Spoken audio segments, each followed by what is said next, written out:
അങ്ങനെ കുറച്ച് ദിവസത്തെ ഹോസ്പിറ്റൽ വാസമൊക്കെ കഴിഞ്ഞ് ഞങ്ങൾ ഇതേ കൊച്ചു ബേബിയായിട്ട് വീട്ടിലെത്തിയിട്ടുണ്ട്. അങ്ങനെ വീട്ടിലെത്തിയപ്പോഴാണ് കേട്ടോ ഒന്ന് സമാധാനമായത്.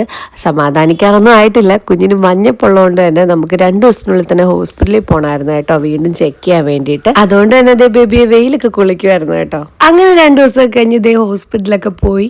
ബേബിക്ക് കുഴപ്പമൊന്നുമില്ല, മഞ്ഞപ്പൊക്കെ കുറയുന്നുണ്ട്. അപ്പോൾ അതുകൊണ്ട് ഇതേണ്ട ഞങ്ങളെ കുളിപ്പിക്കാൻ വേണ്ടിയിട്ട് എൻ്റെ വേദ് കുളിക്കും, അതുപോലെ കുഞ്ഞിനെ കുളിപ്പിക്കാനായിട്ട് നമ്മുടെ മാധുര്യത്തിലെ ടീം വന്നിട്ടുണ്ട് കേട്ടോ. അങ്ങനെ കുഞ്ഞിപ്പെണ്ണിന്റെ കുളിയൊക്കെ കഴിഞ്ഞിട്ട് ദേ അവൾ നല്ല രീതിയിൽ ഉറങ്ങിയിട്ടുണ്ടായിരുന്നു. അതൊക്കെ കഴിഞ്ഞിട്ട് എൻ്റെ വേദ കുളിക്ക് വേണ്ടിയിട്ട് എൻ്റെ ഹെഡ് മസാജും ബോഡി മസാജും ഫേസ് പാക്കും ഒക്കെ ആയിരുന്നു കേട്ടോ ചെയ്തിട്ടുണ്ടായിരുന്നത്. ഫസ്റ്റ് തന്നെ ഇവരുടെ തന്നെ പ്രൊഡക്റ്റ് ആയിട്ടുള്ള ആ ഒരു ഓയിൽ യൂസ് ചെയ്തിട്ടാണ് കേട്ടോ ഹെഡ് മസാജ് ചെയ്യുന്നത്. അത്യാവശ്യം നല്ല പോലെ റിലീഫ് കിട്ടും, നല്ല ഉറക്കവും വരും കേട്ടോ. അപ്പൊ എന്റെ പ്രസവരക്ഷ നമ്മുടെ മാതൃത്വം എന്ന് പറഞ്ഞ ടീമായിരുന്നു കേട്ടോ ചെയ്തിട്ടുണ്ടായിരുന്നത്. അവരുടെ കോൺടാക്ട് നമ്പർ വേണമെങ്കിൽ ഞാൻ വീഡിയോയിൽ തന്നെ കൊടുത്തേക്കാം. അപ്പൊ ഈ കുഞ്ഞിപ്പെണ്ണിന്റെ ഉറക്കം കഴിഞ്ഞ് എണീറ്റ് വരുന്നുണ്ട്. അപ്പൊ ഇനി നെക്സ്റ്റ് വീഡിയോയിൽ കാണുന്നിടം വരെ ടാറ്റാ ബൈ ബൈ.